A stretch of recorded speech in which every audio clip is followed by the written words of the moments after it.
This program is proudly brought to you by Sportingbet.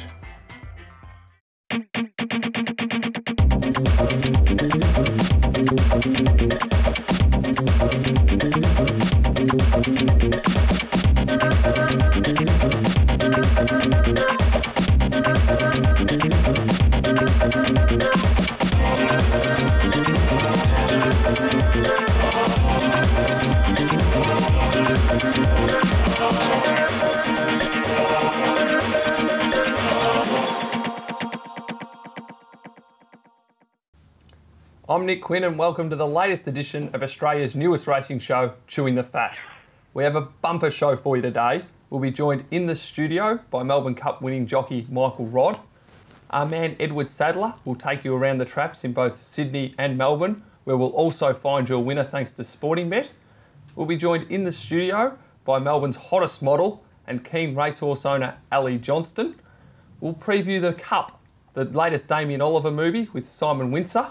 But before we get to all that, a very warm welcome to Australia's best tipster, Natalie Hunter. That's quite an intro there, Nick. Well, unfortunately, the facts speak louder than anything. You tipped Lion Tamer last week at $15. It was a pretty good one, but it was a good week for tipping by all of us. We had Cameron White, who tipped Panapeak, Edward, Sister Madley, and you had December Draw, so the punters' pockets should be bulging. Our special guest today needs little to no introduction. Melbourne Cup Cox Plate winning jockey, Michael Rodd. Michael, welcome. Yeah, thanks, Nick. How are you, Edward? Yeah, good, Michael. Really good to have you on the show. Thank you. And you're joining us at a very exciting time of year, not just for the racing industry, but specifically yourself, with you on some absolute top liners going into this spring carnival. Yeah, it's something you always prime yourself for. It's you always hope you've got something to bring you into the carnivals, you know, especially the big Group 1 races. And yeah, I'm very fortunate that Mark's stable, you know, he's got a couple of real live ones there. And heading the Kavanagh stable is December Draw, who's early favourite for the Caulfield Cup, as short as $4 after 2 emphatic wins. Last Saturday, he not only won, but he looked like he won with a lot in hand. Yeah, it's very exciting. He had a very nice run in the race and sort of got in a bit of a sticky spot coming to the turn. I was behind a horse I really didn't want to be following, and I was lucky that I was able to squeeze through, and that's what these good horses can do. They can get you out of trouble really quickly, and he found, you know, 3 or 4 lengths quite quickly and got to the front, and then he just coasted to the line. Michael is following a similar path to Maldivian, who leading up to the 2007 Caulfield Cup. We all know that didn't go to plan, but how do you compare the two horses?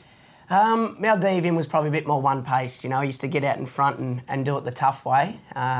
You know, he had a big heart and he'd slug it out to the end, where this bloke's got a few more dimensions to him. You know, you can have him nice and close to the speed, but if they're going really quick, then he can sit back, and the beauty of him is he's got that awesome turn of foot, and you know, which is what you need to win these big races. Has he surprised you how good he's been since he's come across from England? Yeah, a lot. Early doors when we first got him here, and Mark gave him a couple of jump outs, a couple of barrier trials at Flemington, and he trialled nicely, but nothing to show that he was going to be what he is at the moment. So we were a little bit surprised his first start when he came out to Flemington and won only by a head, but we hadn't done a lot with him. So then second up he came out and won at Flemington, and it was just very impressive. So, you know, he's been a bit of a surprise packet, but we're happy about that. And the other two horses, of course, from the Kavanagh stable that have really shown is a Celebrity Girl and Atlantic Jewel. Yeah, definitely. We've got the fillies races covered there with those two, and Celebrity Girl, she was probably a bit unlucky not to have won the other day. She shied at maybe the centre foreboard or something. She took fright and shifted very quickly, and you know, she lost the race there on protest. But if she'd had stayed straight and ran to her full potential, she probably wins the race by a couple of lengths. So she's got a lot to learn, and she's still quite green and raw. And also with Atlantic Jewel, you know, she won her first start down at Geelong, and she got the job done. She was, you know, in and out and all over the shop, and you know, she definitely had her all plates on that day. And then she came to the Valley and just won so impressively. And she's a horse with a massive stride, and I'd say that she's probably the best 3-year-old filly I've ever ridden. Well, that's a massive wrap. And is it going to be difficult for you on Saturday when you're sitting in the stand and Damien Oliver warms the seat and takes the ride? Eddie's really hard to be sitting at home watching the races. I tear my hair out. it just sucks, you know, the horses you've done a lot of work on and you're not out there. So I try and stay pretty occupied on a Saturday and get out of the house, and I'll come and watch the replays that night with a beer in my hand and sum everything up. So yeah, I'll definitely listen to the race on the radio or something, and then I'll wait until Saturday night until I watch all the replays and take it all in. Is it bittersweet if they do get the chocolates? It's always good to see them win, you know. It's great for the stable and obviously for the horses' progression, you know, into their career. So it is, yeah, it's bittersweet. I know that you don't want to get suspended as a jockey during the Spring Carnival, but of all weeks, is this the best one to be suspended for? Yeah, I've probably fortunate it's fallen on this one because I didn't have a major Group 1 ride in the Sir Rupert Clarke. So obviously, yeah, I'm missing out on the really good filly, but hopefully that ride's, you know, still there for me next time around. And yeah, I'll just have to cop it on the chin. And just looking at your career overall, Michael, I remember first meeting you at the Mounting Yard in Adel Sheba a very long time ago, and you've really gone from strength to strength since then. Yeah, that's right. I think I was a third-year apprentice then when I was over in Dubai, and I was riding under the care of your father. And yeah, it's I sort of pinch myself a lot sometimes, Tom, because sorry, Tom, Edward, I'm calling you brother, Edward, because things they've moved from strength to strength, and I've travelled a lot, you know, with this career, and you know, I've just made the move to Melbourne, you know, a few years back, and you know, I was able to sort of come here and win the Derby, then win the Cup for Lloyd Williams, and you know, it just keeps powering along. I link up with Mark Kavanagh, so I've been very lucky that I've been linked up with some really good trainers and owners and horses as well. Don't feel bad about it. On Wednesday, after Tom rode a winner, he was at the pub introducing himself as Tom the Girl, so yeah. That's all right. You're allowed to call him Tom. Yeah, you might run off that for a while until he starts growing a bit more. Yeah, I think so. In 2007, you won the Melbourne Cup on Efficient, followed that up with the Cox Plate on Maldivian the next year. Easily the two biggest thrills of your career, I'm guessing. Yeah. How different were they? Yeah, the Cup was probably a little bit unexpected. I knew that Efficient he was going well leading into the race. His form didn't read so good, but his horse, he's got to make his run down the outside. He doesn't like being cramped up, and his lead-up runs, he'd always been sort of cramped up. And so going into the Melbourne Cup, it was, I knew he'd run well, but I wasn't expecting him to come out and win, especially win the way he did. So that was a bit of a surprise, but Maldivian in the Cox Plate was, you know, really special too because, you know, I won it for Mark Kavanagh. Outstanding. Well, Michael, you've been a fantastic guest today. You've got a big spring lined up, so hopefully we'll see you in the mounting yards after winning a few of the group races. So thank you very much and best of luck. Yeah, thanks for having on, Nick. Cheers. You're watching Chewing the Fat thanks to Sportingbet, and when we return, we'll preview the Group 1 Sir Rupert Clarke Stakes at Caulfield. Sportingbet is built by punters for punters, so you get the very best experience. At Sportingbet, you can expect more from the latest in customised betting with black books, favourites and iForm. Plus, Sportingbet covers all the exotics, including trifectas, quinellas, exactas and first four. Bet fast online or at sbet.mobi on your mobile, anytime, anywhere.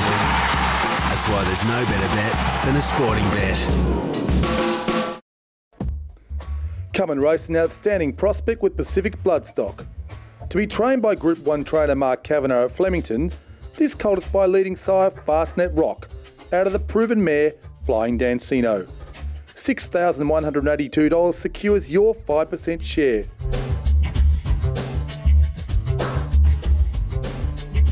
Call Pacific Bloodstock on 0430 008 152 or go to the website. Welcome back to Chewing the Fat, and there's only 2 shares left in that Pacific Bloodstock colt, which is going to be trained by Mark Kavanagh, so get involved and there's every chance our studio guest Michael Rodd could end up riding the horse. Now we turn our attention to Caulfield, where the weather is fine, the track is a dead 4 and the rail is in a true position. The feature race of the day is the Group 1 Sir Rupert Clarke Stakes over 1400 metres, and the favourite for the race is the Sydney Galloper Smart Missile. And Edward, you caught up with Anthony Cummins about the horse. Yes, spoke to Anthony on Tuesday morning at Caulfield. He'd flown down from Sydney especially to see the horse gallop on Tuesday morning. This is what he had to say. Yeah, he'll run on the Rupert Clarke. Strong gallop this morning. Worked on the outside of the course proper and company. He sort of came away from his mate over the last furlong and pulled up quite well. So he'll go in the Rupert Clarke and be one of the main chances, I'd imagine. And you're happy with the way he settled here in Melbourne? Yeah, hasn't stepped a foot wrong in the time that he's been here. He's had 2 looks at the course proper and been very comfortable both times. So, you know, the change in direction hasn't posed an issue for him at all, and you know, he'll be, as I say, one of the main chances. Well, he's always confident, Anthony Cummings, but even by his standard, he seemed confident there, didn't he? And he did mention one of the important things there was how tricky the start is, the 1400 metre start at Caulfield. It's a tricky start, particularly for a horse like Smart Missile, who hasn't raced in Melbourne before, let alone at Caulfield. So confident, but still a little bit of caution there, I thought, Nick. And obviously the barrier 17 is going to be, I would suggest, a major problem. Well, I think it really opens the race up. I think he would be a lot shorter odds if he drew, say, gate 3 or gate 4. But him being out in the car park, I think really opens up the race. And I think it is now anyone's race, even though he is the best horse in it. Is that what you mean by tricky start? Is that what a tricky start is? Well, he's drawn out, but also where the 1400 starting point is at Caulfield. They've got a short run before the first turn, so you really want to have your order sort of settled. You want to have a position taken up by the time you get to that first turn, because otherwise you can be caught wide there. Okay. Well, should we take a look at the early markets thanks to Sporting Bet? Absolutely. Okay, well, no surprises with Smart Missile here, leading the charge at $3.40, followed by Wurrum at $4.20, Pinwheel at $8, Blackie $11, Dreamaway $13, and Turak Toff sitting nicely there at $15. One thing that the Melbourne Spring Carnival's become famous for is the international flavour, with a lot of raiders normally coming for the cups and possibly the Cox Plate, but John Moore's got his sprinter Silver Gresham out here for Saturday's race, and I believe you caught up with John at Werribee? Spoke to John's son George Moore, in fact, there. John doesn't fly out until late this evening to see Silver Gresham and Mighty High, who are both running at Caulfield on the weekend. They're the earliest of the internationals to be here, and this is what George had to say leading up to Saturday's races. In the Rupert Clark Stakes, you mentioned Silver Grecian there, who's running. He won a 1600 metre race at Shah Tin most recently, and he's drawn pretty well in 4. Yeah, great gate. He's going to probably sit midfield to back of the field. It's a big step up from the Class 1 race to a Group 1, but the way he's working, he's just really coming. His form's really come in now. He's just working the house down every morning.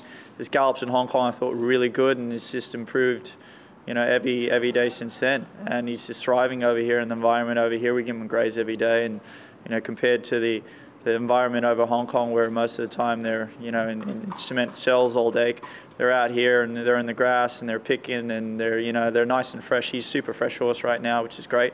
And as I said, it's a big step up to Group 1, but I'm expecting him still to run a really good race. Now, Nick, I believe you've got an interest in this race. I've got an interest in every race. It should be another interesting race, and I love horse racing. Play your hand, Nick. I'm holding aces. All right, let's have a look at everyone's selections here. Starting with you, Nick, you have gone with Blackie. Surprise, surprise. Edward, Wurrum? Yeah, Wurrum, Nat, yep. Why did you pick Wurrum? Just because I think it's drawn a lot better, well, obviously drawn a lot better than Smart Missile. Wurrum's in 5, Smart Missile's in 17. Really good win at Moonee Valley 2 weeks ago, and should step up well here. Okay, I've chosen Pinnacles. I know that it's a long way out, but I have a good feeling about it. Speaking of pinnacles, would Cameron be the pinnacle of our special guests we've had so far on the show? Okay, so Nick, I'll let you take over from here. It's a bit cheeky, isn't it? He's all about cheek, this one. Not a very respectful way to treat the co-host. I'll get him back with our studio guest later, don't worry. Outstanding. Well, race 5 on Saturday is the Caulfield Guineas Prelude over 1400 metres. It's going to be a cracking race. And Natalie, you've got the early market in front of you. I sure do. Okay, so starting off with Helmet at $2.90. Golden Archer at $3.80. Chase the Rainbow, $7. And that's the one at $8. Yes, well, you touched on Helmet. He's not only the favourite for Saturday's race, but in my opinion, he's the most interesting runner for the day.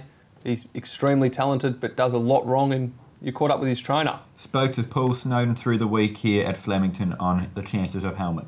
He's been here once before. We just had a barrier mishap. He got scratched at the gates for the size, but he's like a duck to water down here. He knows where he's going, and you know, very relaxed himself, and he's in very good order.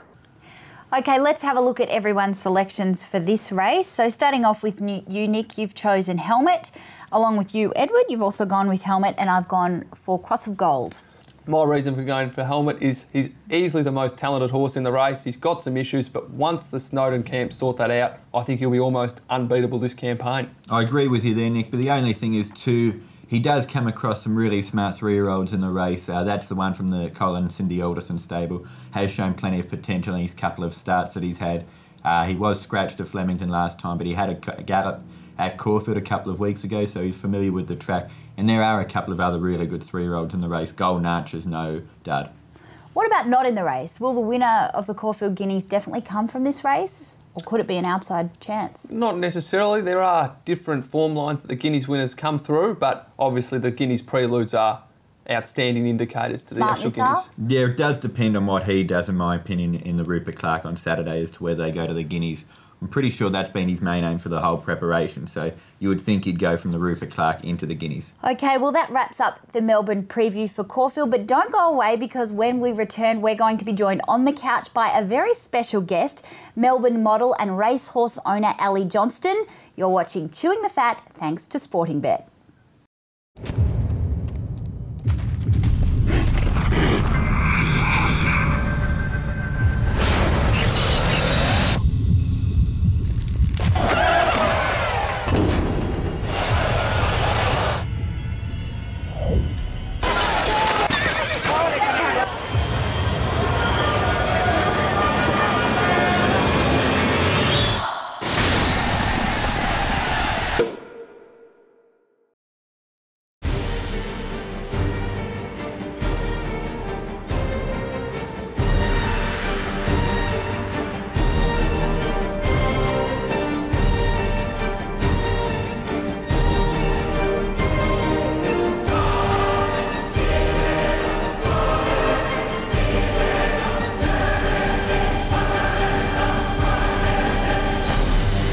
Caulfield Guineas, October 8. Book early bird tickets now.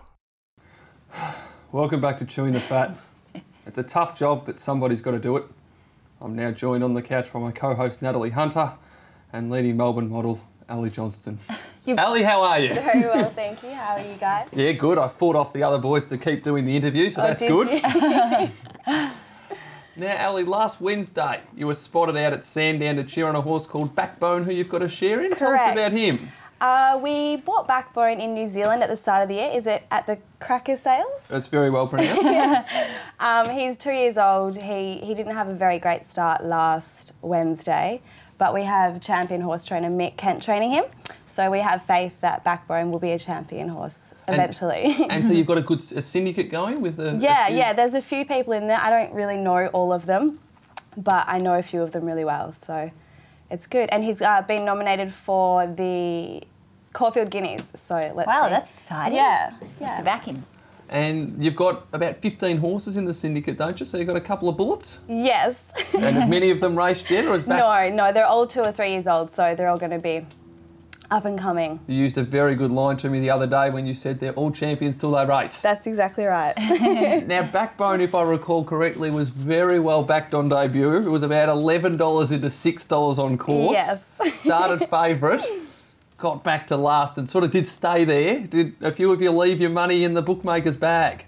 No. No, you didn't bet? So I didn't bet. You didn't bet? I missed out on getting to the actual... what do you call it? Sporting Bet.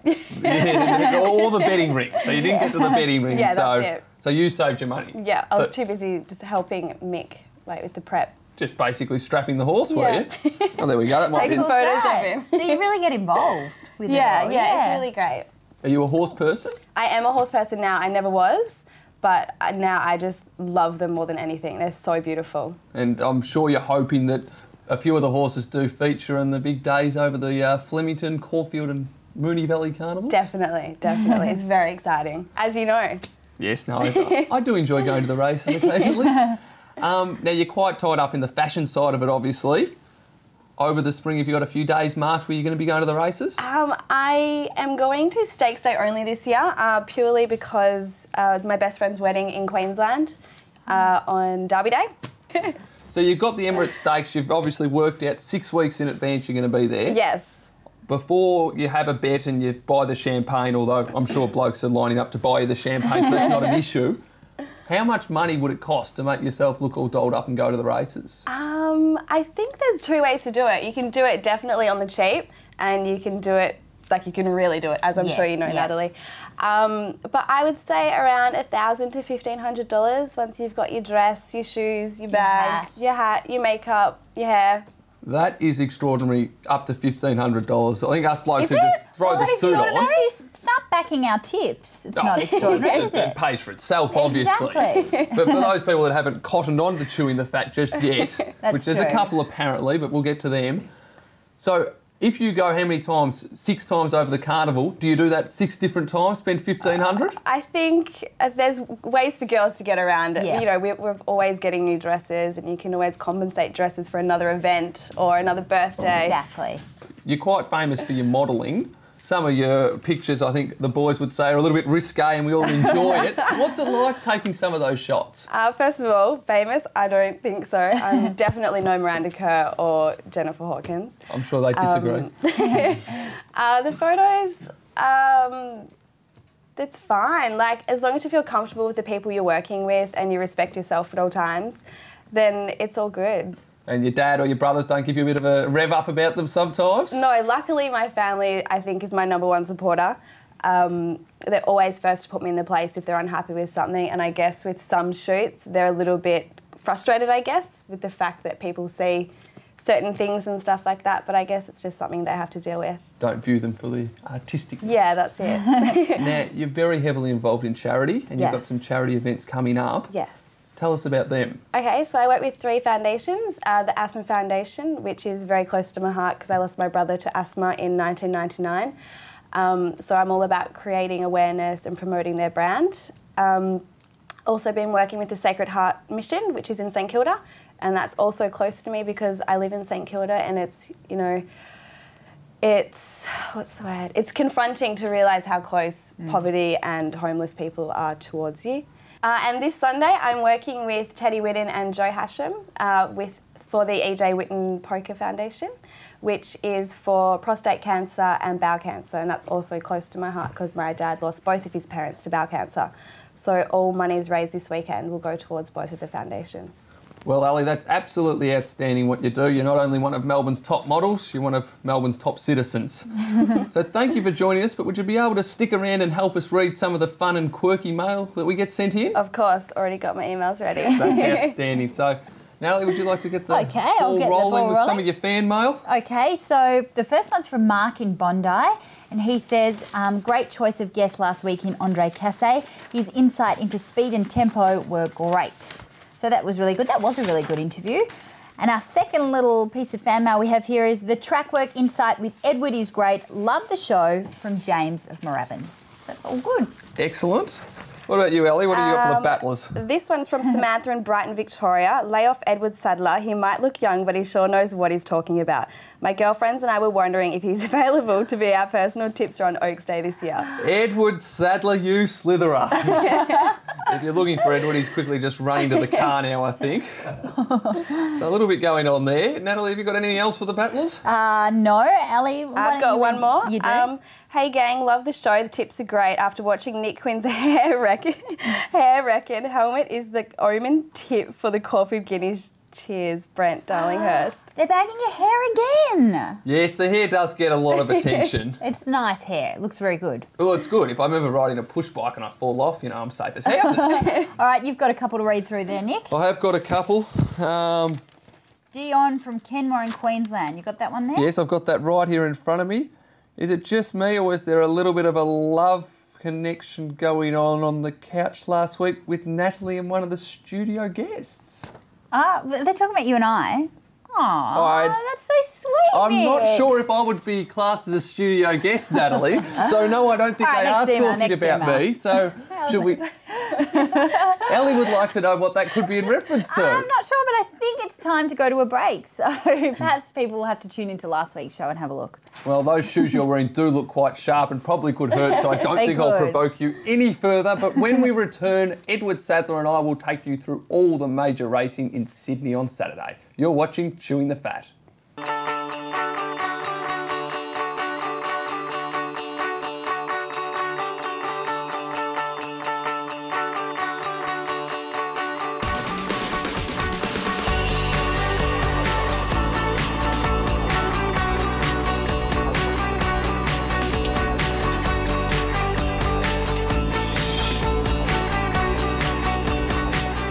Go Royal at Randwick this spring. Book now at ticketek.com.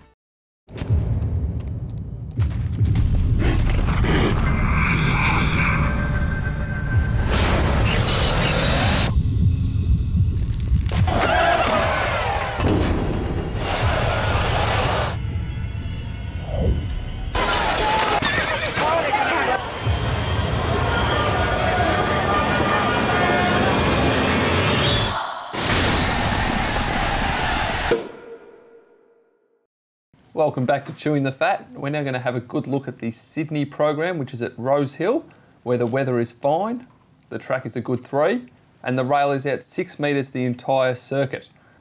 The main race of the day is the Group 2 Schweppes Stand Fox Stakes, over 1,400 metres. Edward, what did you make of this race? It's a small field, isn't it, Nick, for this race, so tactics are going to come into it. But Manawanui was very impressive, winning the Golden Rose and before then the up-and-coming stakes. And I think without having, obviously, Helmet and Smart Missile out of that race, I think it'll be a big help for him, even though he beat them last time. He's probably a little bit short for most punters. Natalie, have you got a market there for us? I certainly do. Okay, so punters are on to our early special from a fortnight ago, I think, because Manawanui has come up along odds on favourite at $1.20, followed by State of Wealth at $8, Cocky Raider at $10 and Irish Times at $14. Okay, who did everybody go for in this race? Nick, starting with you. Oh, I don't think Manawanui will be getting beaten, but probably too short for most punters. Manawanui is very short, Nick, but I'm going to quote Ross McDonald when he had Weekend Hustler, you put a house on, you get 2 houses back. So I'm going to go for Manawanui. Okay, and I've gone for Cocky Raider. Not sure if you would get 2 houses back though. You might get 1 point. 1.5. Well, might have an average house, and you'll get a better house after the race. I won't embarrass Edward's school by asking what school he went to, but I will say the other big race for Sydney is race 6, which is the Group 2 De Borley Wine Shannon Stakes over 1,500 metres. Edward, what did you make of this race? Really good race here, quite an open race, the Shannon Stakes. I like Fast Clip from the Gay Waterhouse stable. I liked his last run. I think he'll improve from that. And I believe you caught up with the Gay Waterhouse? Yeah, spoke to Bruce Slade. Gay had just come out of an operation, in fact, so Bruce Slade spoke to us out the front of their stables on Wednesday morning. Fast Clip ran a good third to Master of Design on the Theo Max last time. Yes, certainly. He's taken a little bit longer to come up this time. Came back in big conditions, so he's taken a while to get fit. His run was fantastic. He sat 3 wide and really found the line very well. He's really improved for the run. Again, galloped on the course proper on Tuesday and galloped terrifically well. So we'd like to see a big performance from him on Saturday. Let's take a look at an early market thanks to Sporting Bet. Secret Admirer is a short price favourite at $2.30. Torio's Quest, $4.40. Fast Clip at $4.80. Loaned Command at $13. Desperado, trained by Gay Waterhouse, at $17. And Offenders at $17. So, Edward, who did you settle on for this race, mate? Going for Fast Clip here, Nick. I really liked these last couple of starts. Secret Admirer, she ran a terrific race last time, beaten narrowly by Sincero, who is a top horse going around at the moment. But for a bit of value, I'm going to go for Fast Clip. For even better value, I'm going for King Lionheart.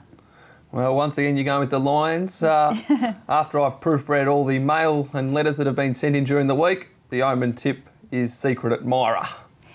That's the Sydney preview for this week. Don't forget to follow us on Twitter or be our friend on Facebook. When we come back, we'll recap all the best bets and roughies for the weekend, and we're also going to have a sneak peek at the new movie, The Cup. You're watching Chewing the Fat, thanks to Sporting Bet. Sporting Bet is built by punters for punters, so you get the very best experience. At Sporting Bet, you can expect more from the latest in customised betting with black books, favourites and iForm.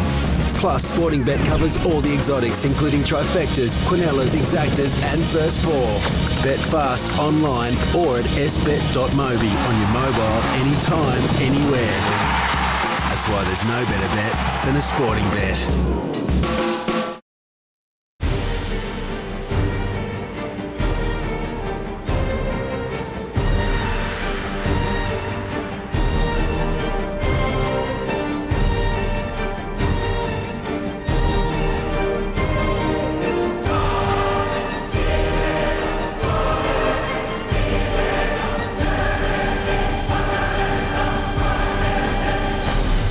Stage Caulfield Guineas October 8. Book early bird tickets now. Welcome back. Sporting Bet have some great competitions running at the moment, including their Last Man Standing competition, where you have the chance to win $50,000. All you have to do is go to sportingbet.com.au.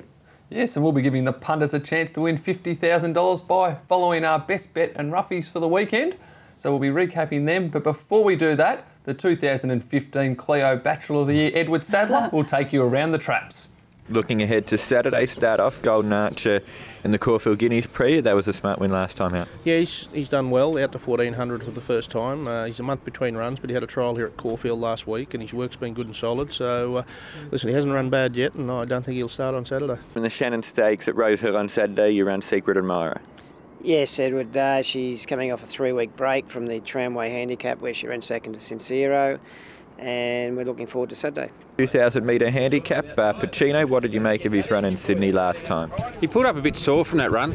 He pulled a muscle underneath his girth, so he never really let down. Got him home, he was quite sore, so we've treated it, got it right, and he worked very well here this morning. So that explains his poor performance then? Yeah, definitely. We went there confident. His run before that was very good, and he just never fired at all. So there had to be something wrong. His record at the trip and distance is very good, and we're happy going into Saturday. Caulfield Guineas Pro, you'd ride Secret Hills. That was a pretty good run at Flemington last time, considering didn't have much luck. Yeah, he went really good. He sat in the box seat and got the split half up the running and loomed up to win. The other two just probably had their momentum, but look, I think back to his home track, he'll put himself somewhere thereabouts, and a little bit of luck in running, he should be hard to beat. Looking ahead to Saturday at Caulfield, start off with Atlantic Jewel, an impressive winner at Moonee Valley last week, and she runs in the 1400 fillies. Yeah, look, she's trained on all right, and the distance looks like it's going to suit, so, she's up in class again, but she's going okay. King Lionheart, who beat Renewed Vitality in a 1500 metre handicap first up. Yes, no, his form's actually very strong. You look right across the board, I think he's run first or second in all the starts bar his last one when he just had enough. He won first up this preparation. He's a horse that Gay likes a lot, and we're giving him a crack at the top company here now. The 1800 Little Tycoon. 1800 0 to 89 mares, well positioned there. One here 2 runs ago, and she's won at the trip. I think she's really well suited there. But being an 87 rider, she's going to have some weight, whether she can handle the weight, but it's the right race for her. Pinreal runs in the Rupert Clark Stakes. He's a very consistent horse.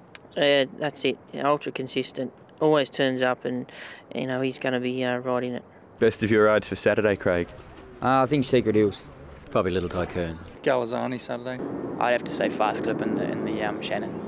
Oh, probably Atlantic Jewel. Without a doubt, Deer Valley. I mean, in a very strong race, very competitive. She'll have a work cut out to do it. Appears to be going well enough, and as a horse in our joint, that is definitely going well enough, so definitely Deer Valley. The best bets tomorrow. Natalie and I must be reading the same form guide because we've both come up with Melbourne Race 2, number 3, Atlantic Jewel. So best of luck there, Natalie. Well, Edward's best bet's up in Sydney. It's Race 8, number 7, Deer Valley. Yeah, the John O'Shea stable seem really confident with this horse. This having its first start for the O'Shea team after previously campaigning in Brisbane. So I think on it's tough days racing both in Melbourne and in Sydney, but going for a bit of value here with Deer Valley in the last. Outstanding. What could possibly go wrong? And now the value bets. Most of Natalie's bets are value anyway, but her specific value bet is Race 6, number 8, Pinnacles. Edward's gone with the Stuart Webb-trained Yosei, which is Race 6, number 6 in Melbourne.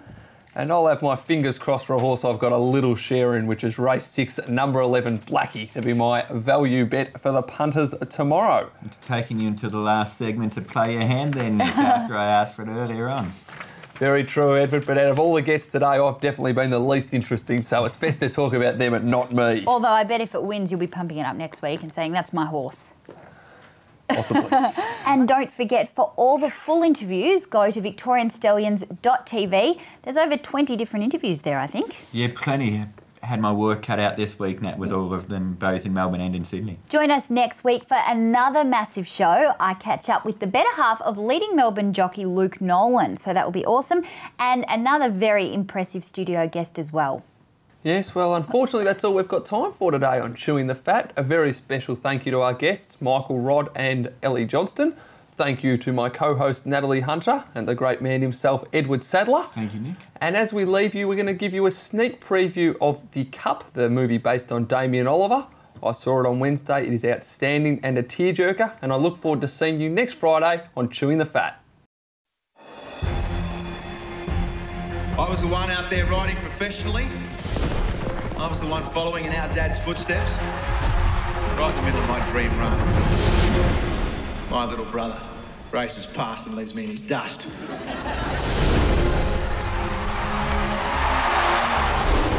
Oh yes, he did! Jockey of the Year for a record 4th time, Damien Oliver. Dad, this is for you. The Melbourne Cup still astonishes people. It is still the race that stops a nation, and for that matter, the entire racing world. A horse is a creature of habit. Any deviation in a horse's training will have a significant impact. You're the one who can get the most out of my horse. Bad bloody-tastic. The horse is unstoppable. With the right jockey, maybe a puzzle could win the Melbourne Cup. Let's see what you got.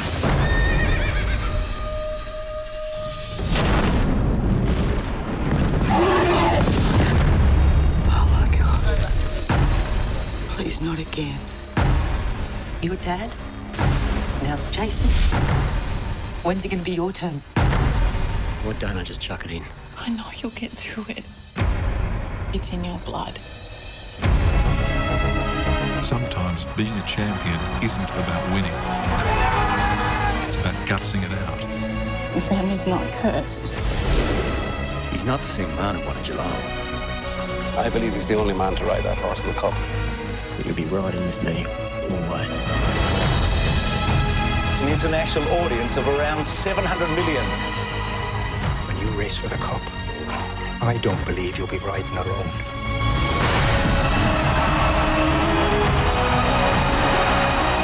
You've got something very special, Damien. But your heart has got to be in it, you know. Who shall? Damien Oliver, riding with the spirit of Jason. This one's for Jason. You gotta remember, anything can happen. It's the Melbourne Cup. This program is proudly brought to you by Sporting Bet. This has been a Thorough Media production.